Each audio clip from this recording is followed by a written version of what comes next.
Welcome back. तो friends, अभी की न्यूज है defence update. Naga regiment in Russia, India 5th in special force exercise, ISRO Gaganyaan.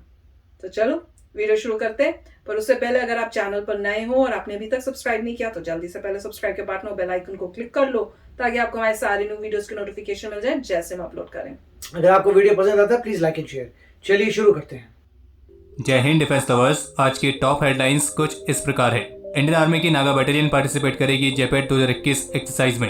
भारतीय राष्ट्रपति इंडियन नेवल एविएशन को सम्मानित करेंगे प्रेसिडेंट्स कलर से। तालिबान टेकओवर के बीच कश्मीर से युवाओं के गायब होने वाली रिपोर्ट को कश्मीर आईजीपी ने बताया फेक। इंटेलिजेंस इनपुट्स मिलने के बाद कर्नाटक के कोस्टल एरियाज पर जारी किया गया है हाई अलर्ट। और हक्कानी नेटवर्क का कहना है कि वे कश्मीर के मामले में नहीं करेंगे हस्तक्षेप।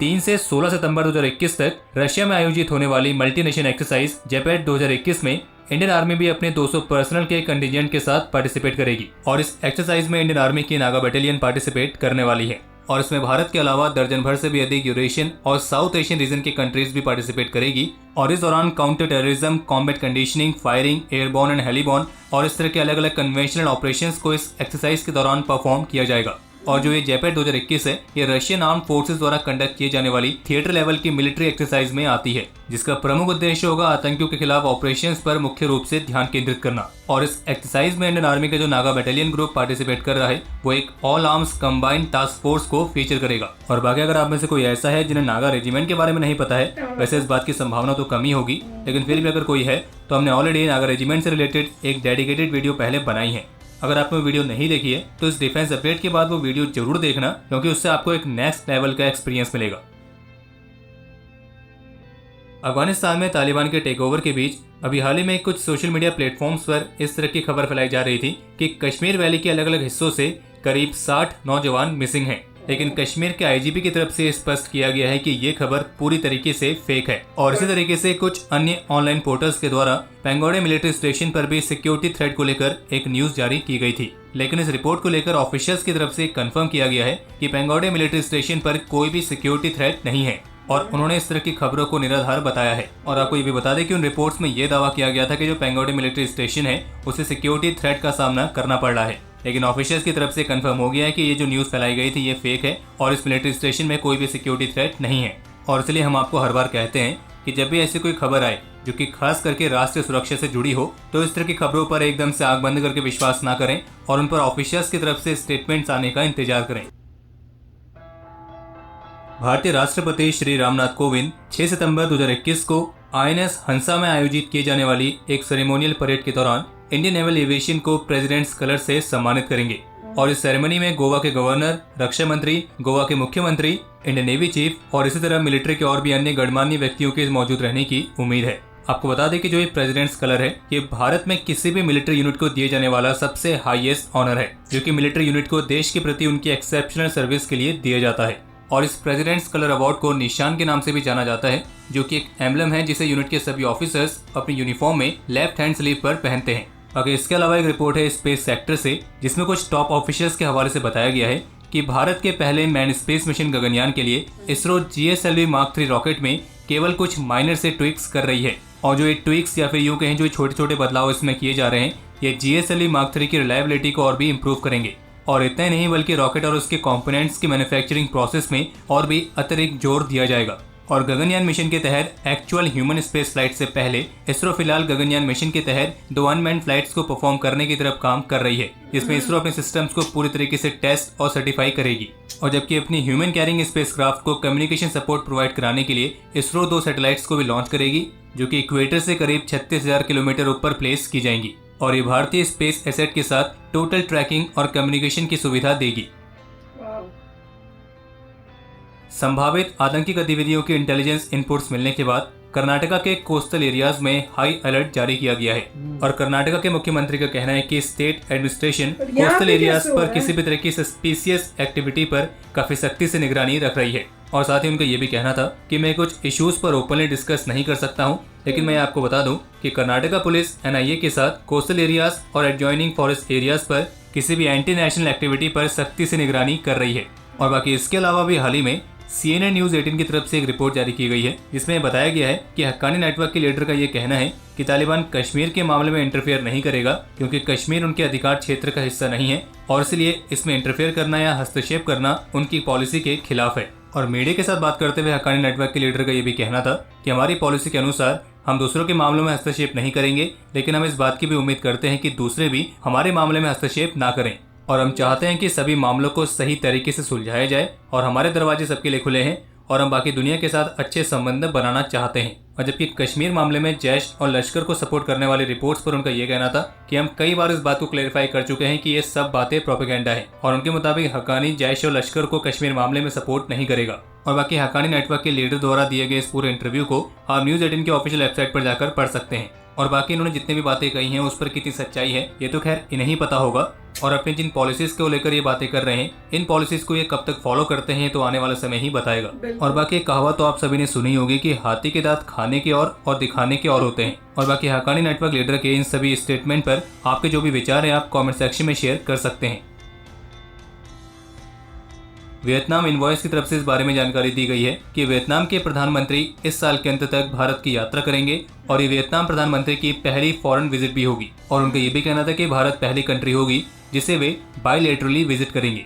इसके अलावा एक रिपोर्ट यह है कि आज बुधवार को भारतीय विदेश मंत्री एस जयशंकर ने यूके के फॉरेन सेक्रेटरी के साथ टेलीफोन पर बातचीत की थी और इस दौरान दोनों पक्षों ने अफगानिस्तान से रिलेटेड डेवलपमेंट्स पर डिस्कशन किया है। बाकी आपको एक बोनस न्यूज और दे दें कि रिपब्लिक ऑफ बेलारूस में आयोजित की गई polar star special forces exercise के इंटरिम रिजल्ट सामने आ गए हैं और इसमें अभी तक बेलारूस पहली पोजीशन पर है, उज्बेकिस्तान दूसरी, रशिया तीसरी, चीन चौथी और भारत पांचवी। और अगर आप ये सोच रहे हैं कि हमारा निकम्मा पड़ोसी कौन सी पोजीशन पर है तो आपको बता दें कि फिलहाल वो अभी तक 9वीं पोजीशन पर है। और आपको क्लियर कर दें कि इंटरिम रिजल्ट है और अभी इस कंपटीशन की एक स्टेज बाकी है। तो फ्रेंड्स, एक वीडियो में कितनी सारी न्यूज है, मजा आ गया। और इसमें मैं बताऊंगी मेरी फेवरेट कौन सी थी। मेरी फेवरेट थी गगनयान वाली, क्योंकि काफी टाइम से उसी की एक्साइटमेंट हो रही है कि कब भेजेंगे, कब वो मैन हमारा क्राफ्ट जो है जाएगा।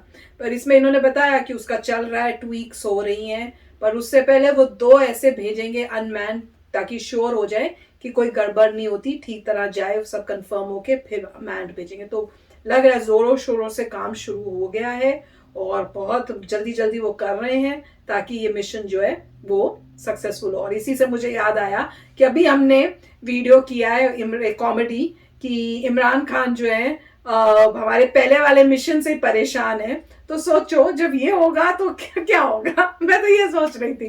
पर जो इन्होंने अभी बताया कि हमारा इंडिया जो है अभी 5th प्लेस में है, जो मिलिट्री एक्सरसाइज टाइप हो रही है, तो उसको सुन के तो मुझे दुख हुआ कि भाई 5th क्यों, क्योंकि वो या तो आप 1st हो जाओ या 2nd हो जाओ या 3rd हो जाओ, पर 5th का मतलब नहीं बनता। क्योंकि वो बता रहे थे कि कौन कौन सी कंट्री, चाइना भी आ गई थी उसमें। तो बस मुझे यही होता है कि जब तक हम चाइना को नहीं बीट करें, फिर पाकिस्तान का है वो इमटेरियल है कि वो 9th है या नहीं, पर हमें चाइना से बेटर होना है, बहुत इंपॉर्टेंट है वो। तो होप करते अभी कह रहे हैं कि अभी पूरा तो हुआ नहीं है, तो हो सकता है कुछ चेंजेस आ जाएं, पर यहाँ हो सकता है जो हमारी इंडियन है वो हमारा अपना फुल कैलिबर नहीं दिखा रही हो, सब ट्रिक्स क्यों दिखाएं, तो एक्चुअल फाइट में तो हम ही जीतेंगे। तो ये भी हो सकता है कि अपने सारे सीक्रेट्स और अपने टेक्निक्स क्यों हम डिस्पोज ऑफ करें। तो मुझे तो यही लगता है क्योंकि हमें हराना जो है पॉसिबल नहीं हो सकता, तो यही चाल होगी। राइट, तो काफी अच्छा वीडियो था। इसमें सबसे अच्छा जो मुझे लगा था वो इसरो का गगनयान के बारे में। अरे एकदम मेरा वाला ही ले लिया, सबसे बेटर मुझे लगा क्योंकि सबसे क्रिटिकल ये है कि अभी इंडिया की मैन को जाना है स्पेस में, नेक्स्ट स्टेप है कि मून में लैंड करना है और उसके बाद बारी आएगी कि आप कोई मार्स का देखें। क्योंकि मार्स ठीक है, हम चाहते हैं कि मार्स में जाएं, मार्स रोवर को लैंड कराएं, वहाँ करें, मगर ये इम्पॉर्टेंट है कि ह्यूमन बीइंग अगर एक जाता है स्पेस में तो बहुत बड़ी लीप होगी कि पहले आप स्पेस में जा चुके हैं ह्यूमन बीइंग और दूसरा मून पे लैंड करना।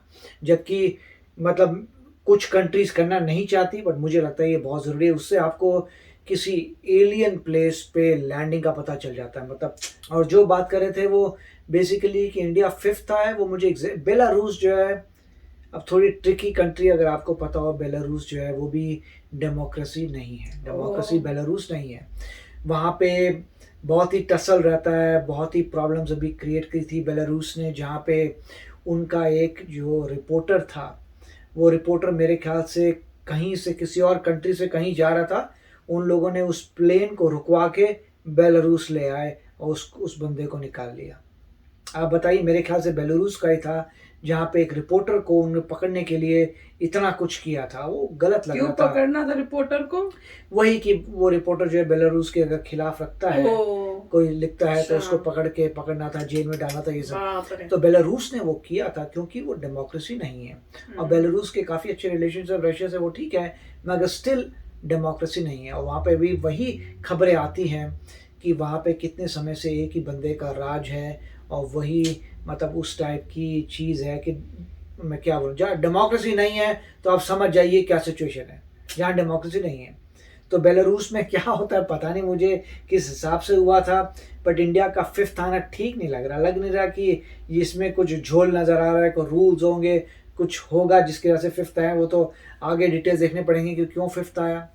मगर एनीवे बेलारूस में जो भी एक्टिविटी हो रही है उसका कुछ, मैं तो कहूँगा ज़्यादा रिलायबल नहीं है, क्योंकि वो डेमोक्रेसी नहीं है। तो आपके पास फ्रीडम नहीं है, आपके पास इंफॉर्मेशन फ्रीडम नहीं है। आप वहाँ पे कोई भी बंदा वहाँ जा नहीं सकता। डेमोक्रेसी मतलब जा सकते हैं मगर सब कंट्रोल्ड है, राइट। जहाँ डेमोक्रेसी है ही नहीं, जो रूलर है, इसका मतलब लोगों का वो है ही नहीं लीडर, तो आप क्या करेंगे।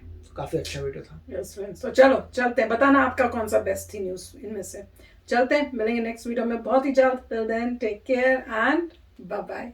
तो अगर आप मेरे इस चैनल पे नए हो तो जल्दी से सब्सक्राइब के बटन को हिट करो और बेल आइकन को क्लिक करो, ताकि आपको मेरा जब नया वीडियो मैं लगाऊं आपको उसके बारे में जल्दी से पता चल जाए।